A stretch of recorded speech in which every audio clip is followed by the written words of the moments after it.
What's happening, guys? Thanks for being here. This is Zach Costuros, another episode of the Zach Costuros Show. So last week, I took a week off, and I'm sorry I didn't say anything about that, but, you know, we had to catch a flight, flew out to Florida, and just didn't really have the time or spend the time, I guess, to let you all know that I was taking the week off. So sorry about that. But I'm back today, and yes, the family and I, we went to Florida, and it's like another world there. It's like another country, I guess, in some ways, and it was nice. Maybe not as free, air quotes, if you're listening to this and not seeing the video, but not as free as maybe some people make it out to sound. People in Florida, at least in the places we were, we spent about 4 days in the Orlando area, and then another 4 days or so in the in the Clearwater Beach area. And in both of those places, actually, most people inside did wear masks, and they were respectful of each other, and they abided by the rules that they have out there in Florida, down there.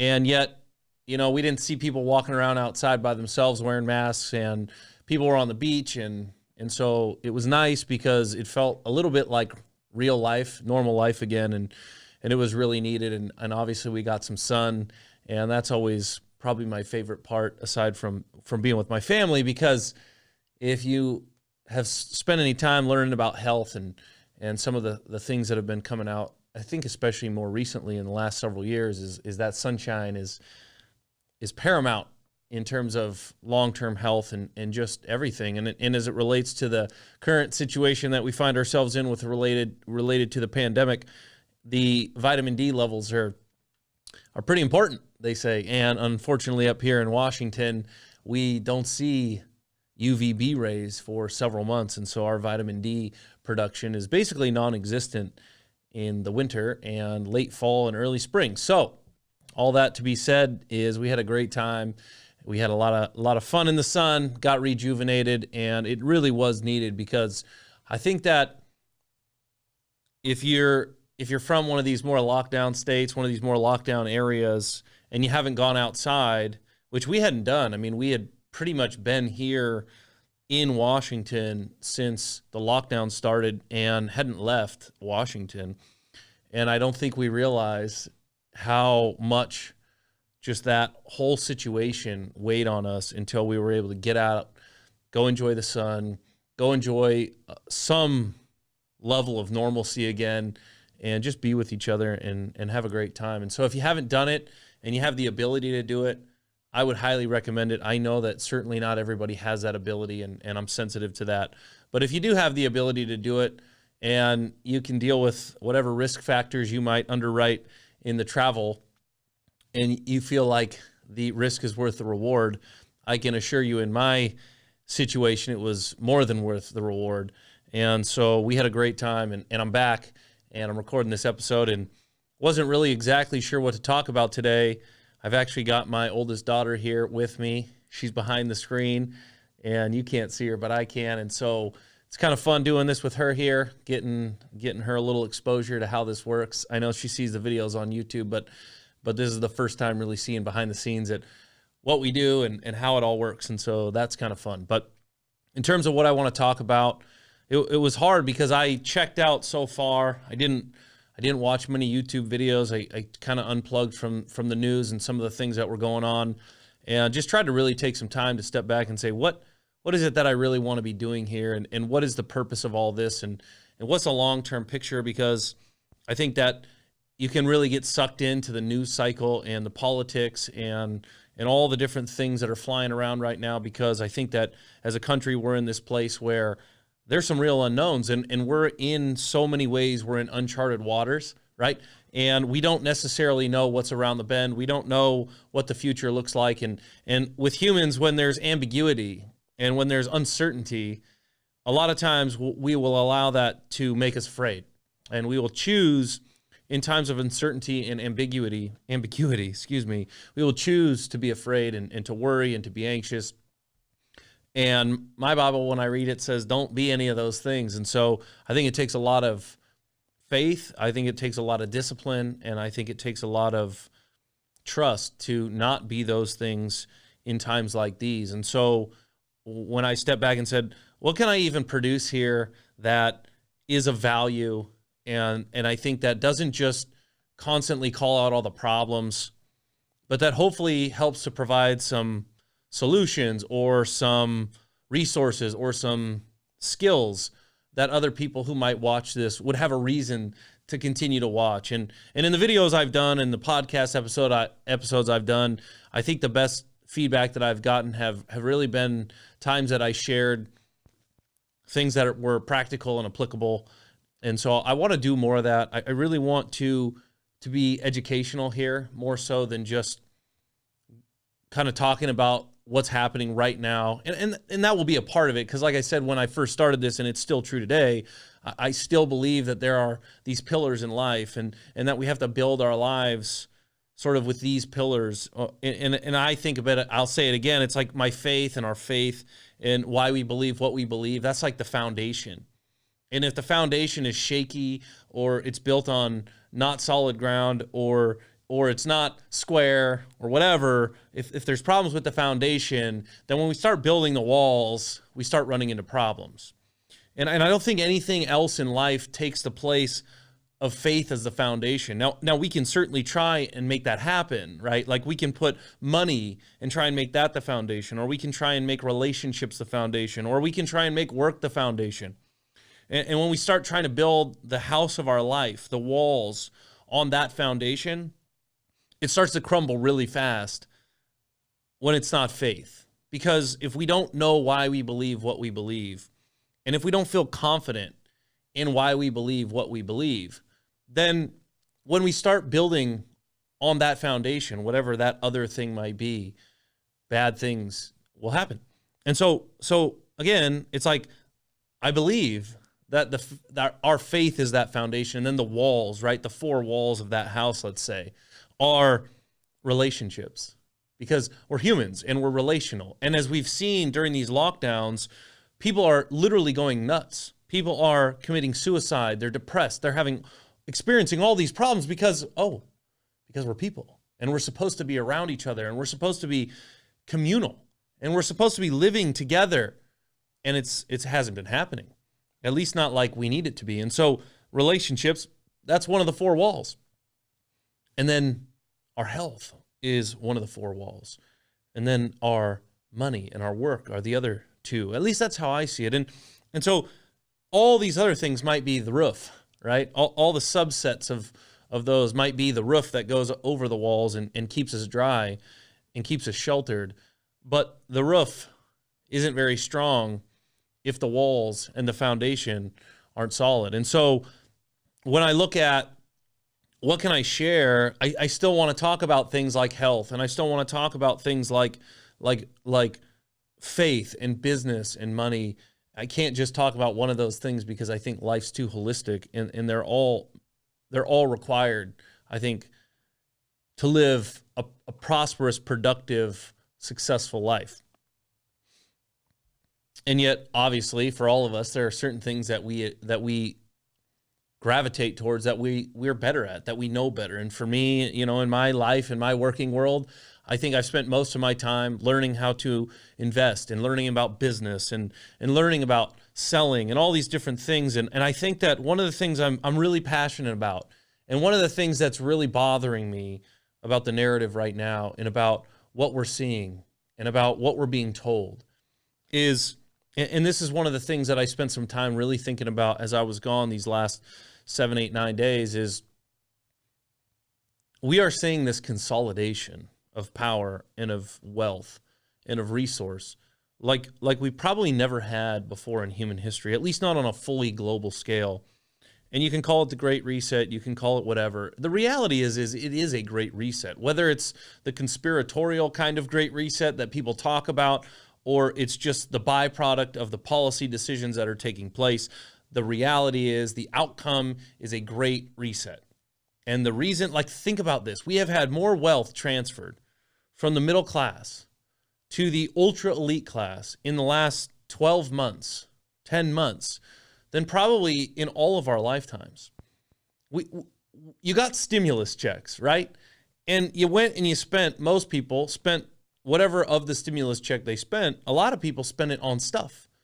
And a lot of that stuff came from Amazon or Walmart or one of these other big, huge companies that made a handful of people even more powerful and wealthier than they already were, to the point where the billionaires in the world have seen their net worth increase. I think the last statistic I saw said 40% in less than a year, whereas the middle class and even the again, air quotes here if you're not watching the video, but even the quote wealthy people in your town have not seen their net worth or their wealth increase, if at all, at anywhere near the same rate.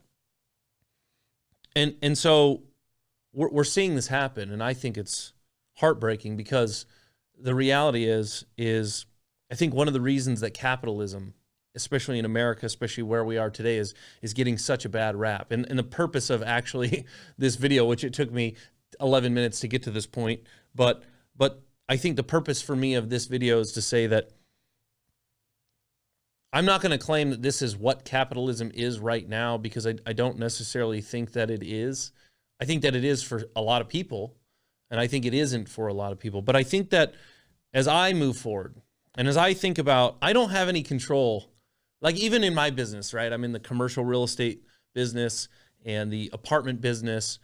And in my state, in the state of Washington, there are bills being contemplated, debated, and hopefully not adopted, but in all likelihood, probably to some degree, will be adopted in my state.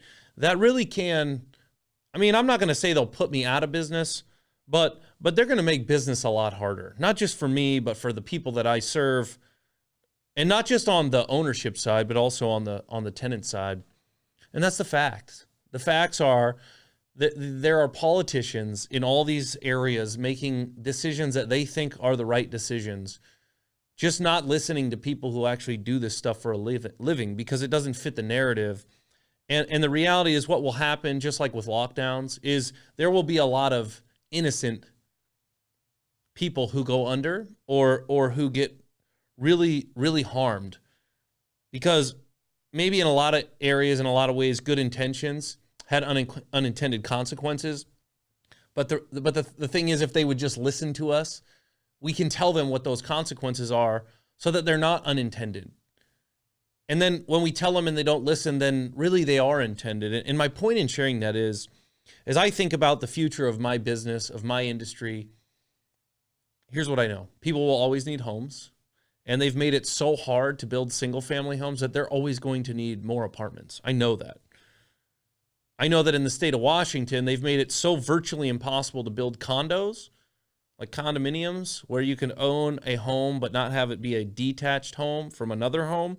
They've made it so hard to do that we underproduce single-family homes for people to purchase at such a rate that that's the very thing in so many cases that forces us to have to rent apartments to people who otherwise would have been able to buy a condo, but in this instance can't.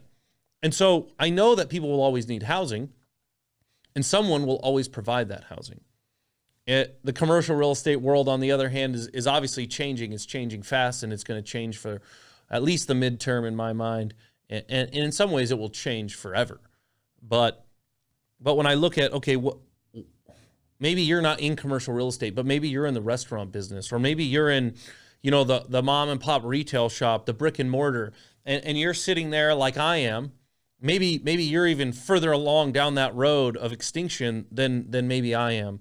And you're like, what the heck do I do? Where do I go? How do I find my way in terms of making a living? And I want to be my own boss. I want to have my own business. What can I do? And I want you and me to think about what I'm about to say, because I really, truly believe that where capitalism can go and where capitalism really thrives when it's at its greatest, I think the question is, who can we serve? And can we find areas that we can be passionate about? And I don't mean like do your passion kind of thing. I mean, like, can you find things and areas that you feel like are important to you, or that you could get behind, or that you could get excited about,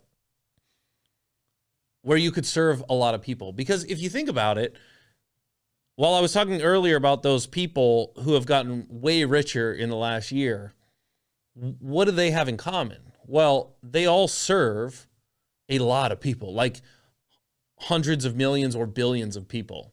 And I understand that not all of us can do that, and certainly not all of us would want to do that.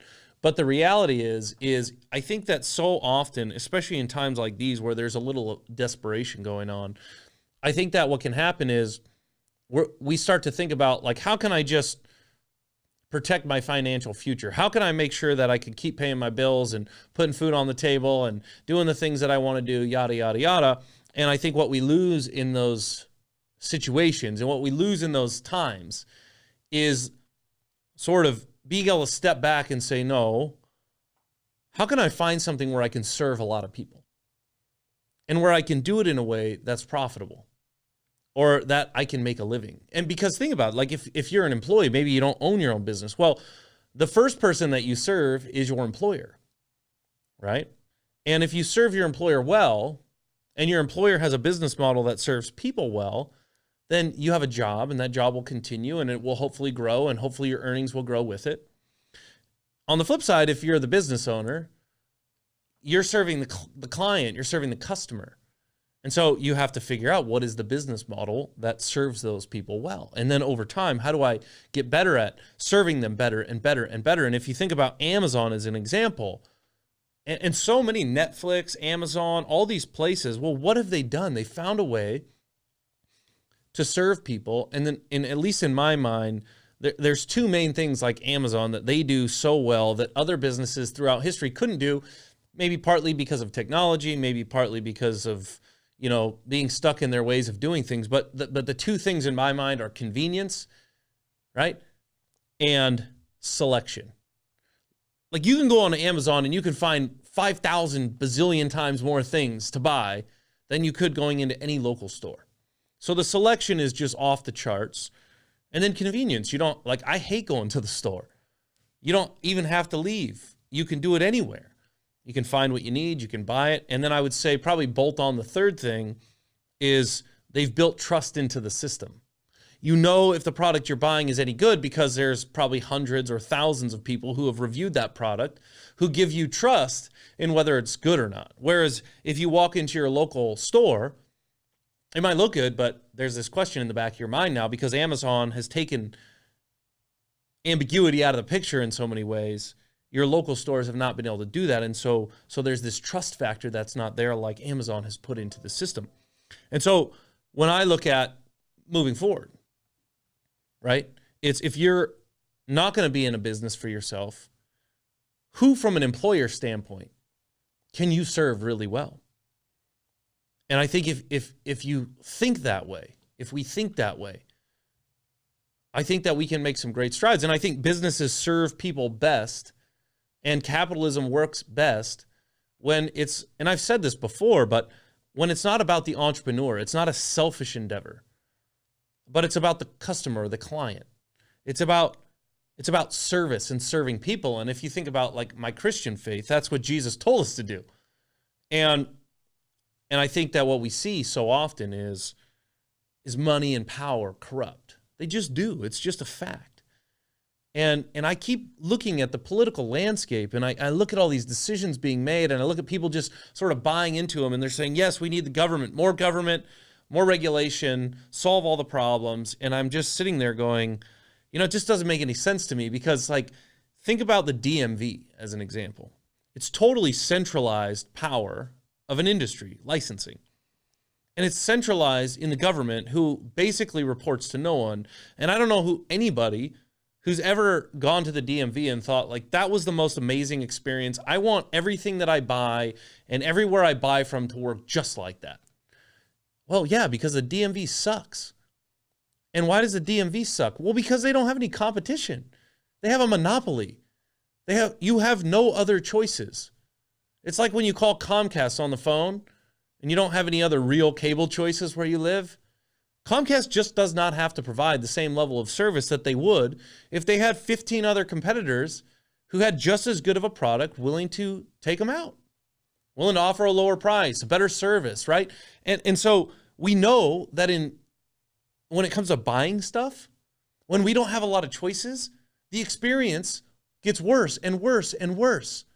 And yet we want, it seems, so many people in this country, they want more of those experiences. They say, hey, let's just keep taking the choice out of this deal. Let's give more power to the government. Let's have the government take over more stuff. And yet when we go out to buy things, we fight against that very thing. And we do it because we know. Listen, like, not having choices is a bad thing. And so I don't look at moving forward in terms of how do we get the government to save us? Because I don't think the government is any good at saving us. I don't think they ever have been. I don't think they ever will be. And I think that's because governments are run by people, and people inherently all have the same problems. They do. We all do. You give too much power, too much money to most people, not all, but most, and most of us will screw it up. We will take advantage of other people. We will hurt people, maybe not on purpose, but ultimately we are selfish. That's what we are. And so why are we acting surprised when selfish people do selfish things? Well, we shouldn't be. I think my whole point in all of this is for those of us who are willing to be humble enough to recognize that that is inherently what is inside of us. I think that we can come together and say, hey, listen, I don't know. And going back to where I started with all this, I don't know what's going to happen in my industry. I don't know what's going to happen in my business. I don't know what's going to happen in the state that I live.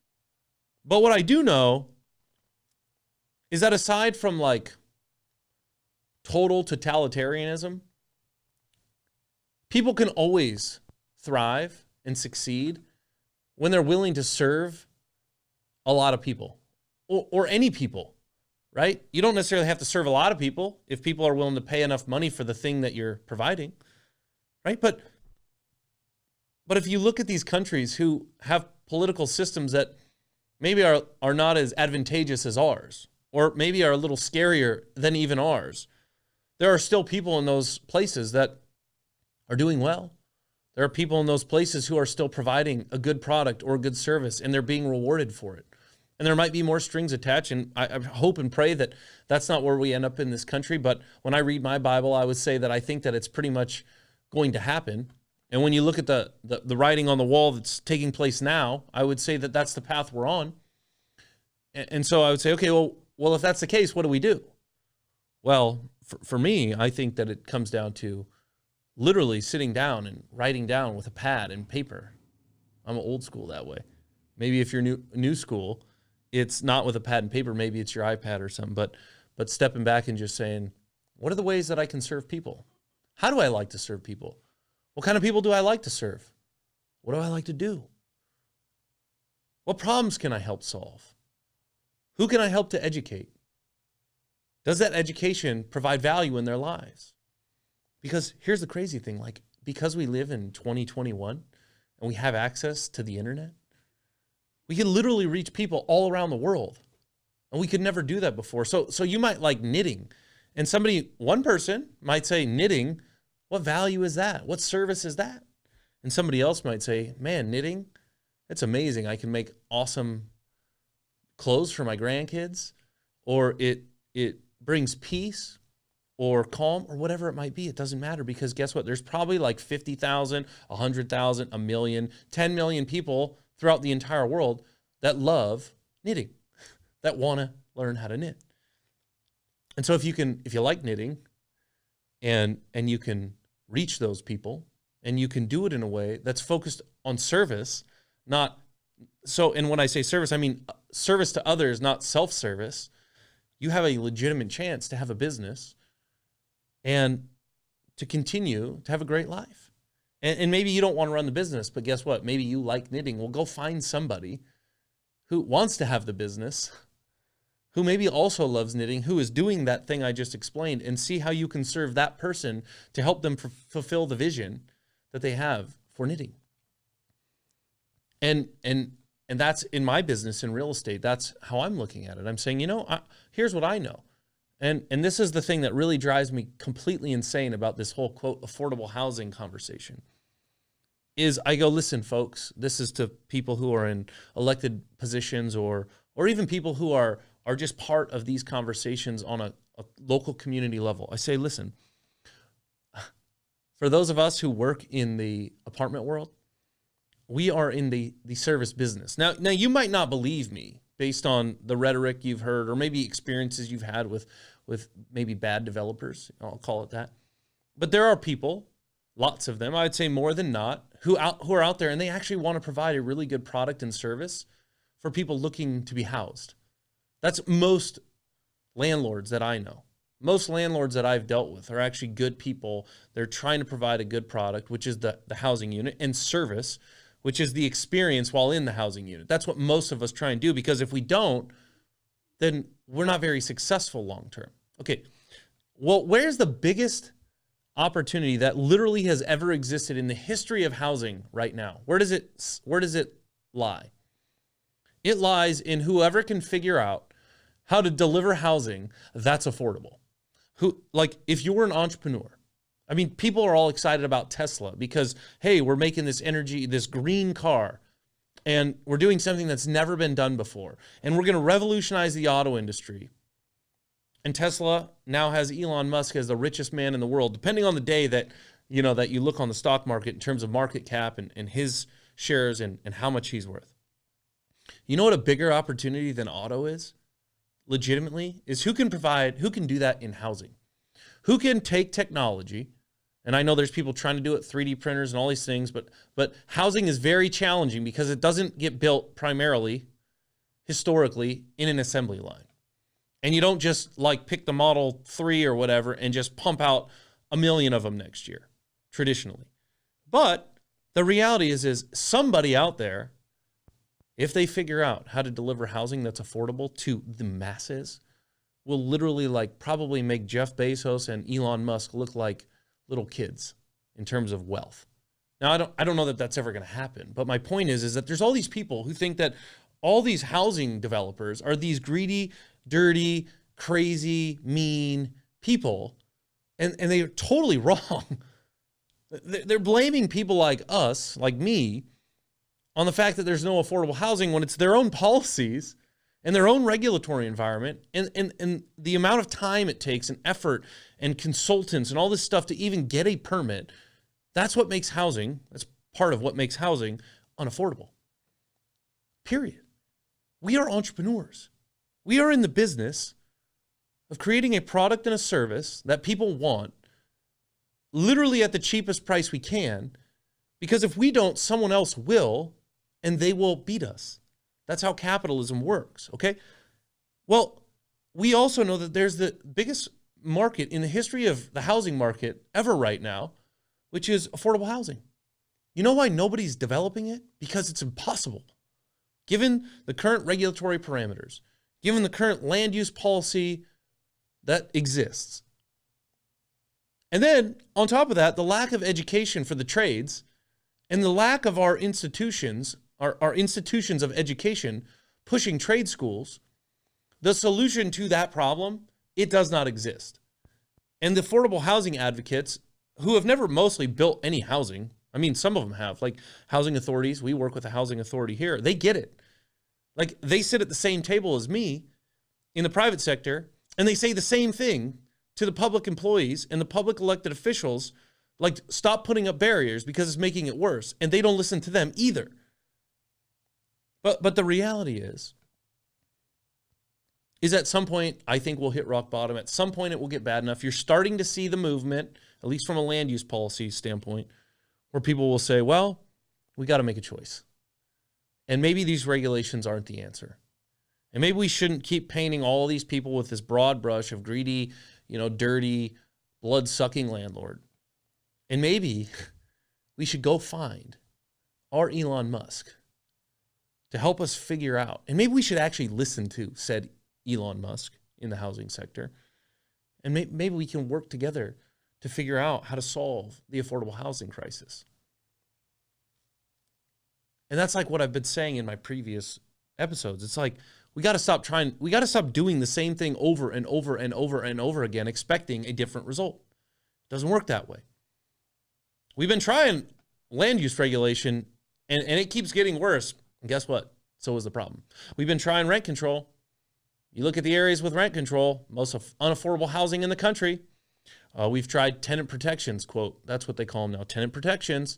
Look at the places with the most tenant protections. Guess what? Highest housing costs in the world, because they don't work. What we need to be doing instead, we need to be incentivizing We need to be incentivizing innovation. And listen, there's a great opportunity for those folks who are all about green energy and global warming and climate change. Well, you come where I live, and they're trying to force you to spend more money to go the green route because they're concerned about the environment. At the same time, the other department in the city, in the county, is saying, yeah, but we need affordable housing, and it's your fault, greedy developer, that we don't have affordable housing, but we're going to implement this new energy code, and it's going to, raise the cost of housing $8,000, $10,000, $15,000 a unit, but that's your fault, not ours. At some point, we have to get the local jurisdictions to realize, hey, if you want to push the green stuff, excuse me, go for it. Incentivize it. I say that every one of these things I sit on. Don't penalize it, incentivize it. If you want them to do that, just like tax credits work on a federal level, well, my goodness, then cut their permit fees over here, which, by the way, are already too high. That's a whole nother part of what I just talked about. But don't add more cost and then go out and tell your constituents that you're an advocate for affordable housing, but you just voted to adopt something that is the opposite of affordable housing. It's a lie. And we need less lies. And we need more people to think innovatively, if that's a word. And so that's a really long-winded way of saying that the way I'm looking at it and how I hope you will look at it as we move into an uncertain and ambiguous future is to say, how do we keep our eyes focused on who we can serve? And listen, I got to throw this in at the end because there's probably somebody out there that's going to say it anyway. It's not all about money, okay? You might find something where you serve people who can't pay you anything. You might find something where you serve people who won't pay you very much at all. And that's a decision that you and I have to make. And so I'm not going to stand here or sit here, I guess I'm sitting, and say that it's all about how much money you'll make or how much money you won't make. Or it's not about that. It's about pairing the gifts and the talents that God has given you as a person with the people that you can serve the best. And if you can figure out a way in the capitalistic system that we work in to do that in a way that honors God and still makes you a great living, go for it.